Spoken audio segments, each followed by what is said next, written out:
مدینہ منورہ میں ایک بہت بڑے عالم تھے، مولانا بدر عالم. انہوں نے بڑی اعلیٰ کتابیں تصنیف فرمائی ہیں.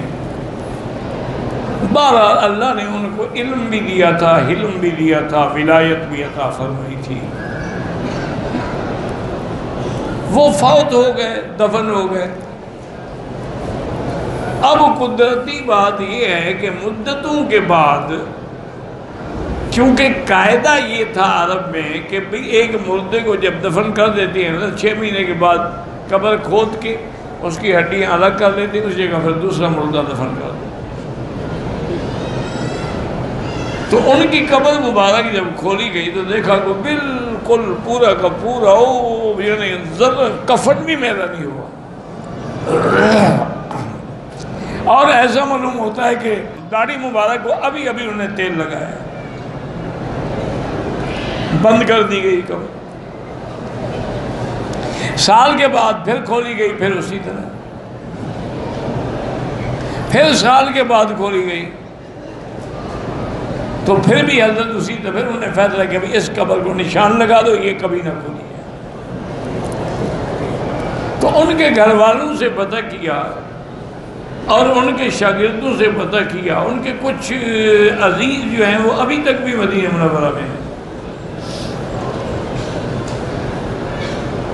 ان سے پتہ کیا کہ ابھی اللہ نے جو ان کو یہ مقام دیا کہ ان کا جسد محفوظ ہے،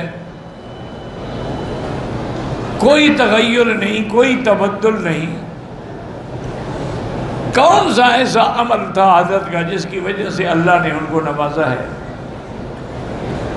انہوں نے کہا جی ویسے تو وہ بہت بڑے عالم تھے نا، ہر وقت قرآن و حدیث ہی پڑھتے پڑھاتے تھے، لیکن ایک بات ان میں تھی جو ہم نے کسی اور بزرگ میں نہیں دیکھی کہ وہ جیسے قرآن کی طرف پاؤں نہیں کرتے تھے نا، حافظ قرآن بیٹھا ہو تو اس کی طرف بھی پاؤں نہیں کرتے. کہتے بھی اس کے سینے میں بھی تو اللہ کا قرآن ہے. تو یعنی وہ اتنا ادب کرتے تھے اللہ کے قرآن کا، اس کا صلہ اللہ نے یہ دیا کہ ان کے جسد کو محفوظ. اس لیے ہمیشہ یاد رکھیں، بعض لوگ قرآن پڑھتے ہیں سوئے ہوئے ہیں، یوں پکڑا ہوا ہے، اور بعض لوگ ٹیک لگائے ہوئے ہیں اور قرآن اس طرح قرآن نہیں پڑھا. قرآن ادب کے ساتھ پڑھنا ہوتا. یعنی میرے آقا جو رحمت دو جہاں ہیں، جو امام الانبیاء ہیں، ان میں جب قرآن وحی اترتی تھی تو آپ پسینہ پسینہ ہو جاتے. بی بی عائشہ فرماتی ہیں کہ سردیوں کی رات میں جب شدید سردی ہوتی تھی اور وحی نازل ہوتی، یا تفسد عرقاً، حضور کے پسینہ آ جاتا پیشانی پہ اور آپ پسینے کو صاف کر رہے ہیں. یہ قرآن کا ادب تھا، قرآن کی شکل معنوی کا اثر تھا کہ پسینہ پسینہ ہو جاتے ہیں. صلی اللہ علیہ وآلہ آلہ وصحبہ وسلم. اور یہ بھی قرآن کے آداب میں ہے کہ جب پڑھو تو آیت آیت کو سمجھ کے پڑھو، جلد بازی نہ کرو. ایک ایک آیت جو ہے اس کو بنابر الحمدللہ رب العالمین، تاکہ تمہیں پتہ لگے تم نے کیا پڑھا. یعنی ایک پاؤ پڑھو بجائے اس کے کہ 2 پارے پڑھو اور تیز یعلمون تعلمون یعلمون تعلمون، پتہ ہی کوئی نہیں کہ کیا پڑھا ہے.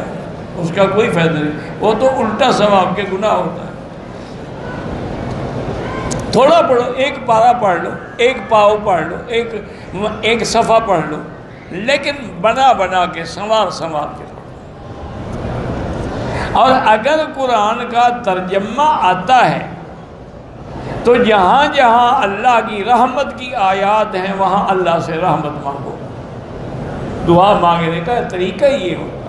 یہ بھی جائز ہے کہ یار دعا کرو، ہمارے لیے دعا کرو، یہ بھی ٹھیک ہے، لیکن اصل دعا وہی ہے جو دل سے نکلتی ہے.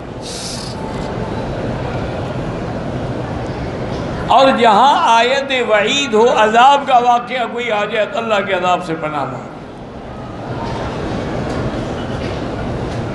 اور پھر یہ بھی یقین رکھو کہ جب ہم قرآن پڑھ رہے ہیں اور جس مجلس میں، جس محفل میں درس ہو رہا ہے، قرآن پڑھا جا رہا ہے، تو حفتہم الملائکہ، اللہ کے ملائکہ اوپر سے آ کے کھڑے ہو جاتے چھتری بنا کر، وَنَزَلَتْ عَلَيْهِمُ السَّکِینَہ، اللہ دلوں میں اطمینان اتارتے، وَغَشِیَتْهُمُ الرَّحْمَہ، اللہ کی رحمت ان کو ڈھانپ لیتی۔ اور دوسری بات ایک یاد رکھیں کہ ہم کیا کہہ سکتے ہیں، یہی کہہ سکتے ہیں کہ ہماری بدقسمتی ہے کہ دشمنوں نے اسی قرآن کو پڑھ کے دنیا میں عروج حاصل کیا ہے، انہوں نے سب کچھ قرآن سے سیکھا ہے، اور ہم نے قرآن کو پڑھ کے طویل لکھنا سیکھا۔ یا فال نکال دو جی، یا طویل لکھ دو جی۔ دشمنوں نے قرآن کو پڑھا ہے، اسے دیکھیں نا جی، مثلا عیسائی ہے، ٹھنڈے دل سے سوچیں، اللہ کے کعبے میں بیٹھیں، ٹھنڈے دل سے اس بات پہ غور کریں۔ میں ایک طالب العلم ہوں، چھوٹا منہ بڑی بات، لیکن اگر بات کام کی ہو، دیوار پہ بھی لکھی ہو تو عمل کرنا چاہیے۔ آپ یہ دیکھیں کہ مثلا نصرانی ہے، عیسائی، یہ حضرت عیسیٰ علیہ السلام کو مانتے ہیں، یہ یہودی ہیں، یہ حضرت موسیٰ علیہ السلام کو مانتے ہیں۔ تو ان یہودیوں نے موسیٰ علیہ السلام کے زمانے میں کیوں نہیں ایسی ایجادات کی کہ ہوائی جہاز بناتے، راکٹ بناتے، صاروخ بناتے، ٹرینیں بناتے؟ اس زمانے میں تو انہوں نے کچھ نہیں بنایا۔ پوری تاریخ اٹھا کے دیکھ لیں موسیٰ علیہ السلام زمانے کی۔ اچھا، عیسائیوں نے، نصرانیوں نے عیسیٰ علیہ السلام کے زمانے میں تو کوئی ایجادات نہیں کی۔ آخر وجہ کیا ہے کہ یہ جتنی ایجادات ہوئی یہودیوں نے کی یا عیسائیوں نے کی، سب نے قرآن اترنے کے بعد کی۔ وجہ کیا ہے کہ انہوں نے قرآن کو سمجھا ہے، انہوں نے کہا ہاں اس کے اندر تو بڑے بڑے حکمتیں ہیں، بڑے بڑے راز ہیں، اور بڑے بڑے علم ہیں جو چھپے ہوئے ہیں۔ ہم نے تو قرآن کی آیت کو پڑھا نا جی کہ الم تر کیف فعل ربک باصحاب الفیل، کہ ہاتھیوں کا بادشاہ آیا تھا، اس پہ اللہ نے پتھر برسائے تھے۔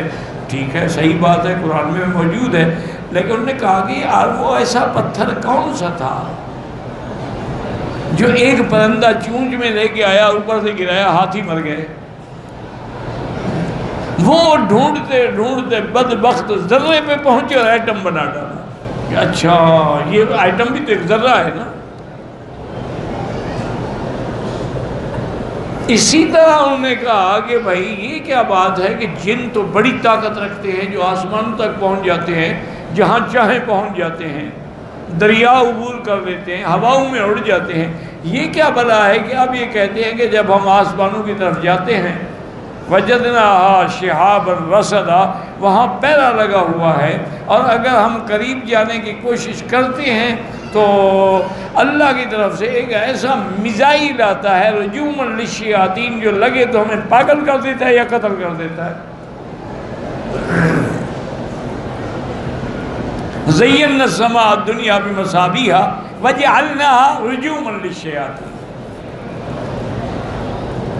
انہوں نے کہا یہ کیا ایسی چیز تھی جو جن جیسے بندے کو پاگل کر دے؟ وہ ڈھونڈتے ڈھونڈتے میزائل بنا گئے، ہم طویل لکھ رہے ہیں۔ انہوں نے تحقیق کی، ریسرچ کی، محنت کی۔ اللہ کو تو انسان انسان ہے نا، چاہے مسلمان ہو، کافر ہو، ہندو ہو، سکھ ہو، انسان ہے۔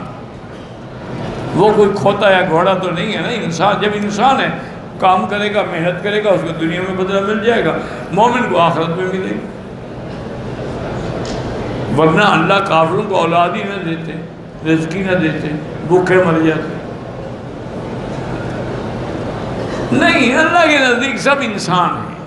دیکھو نا، آج بھی دنیا کے جو عادل بادشاہ ہیں وہ کہتے ہیں کہ ہمارے ملک کے اگر کوئی اقلیت ہے، کوئی ہمارا مخالف ہے، اس کو بھی رعایت ہے، اس کی بھی حفاظت کرو، جیسے مسجد کی حفاظت کرو، گرجے کی بھی کرو، مندر کی بھی کرو، وہ بھی ان کی عبادت خانے ہیں۔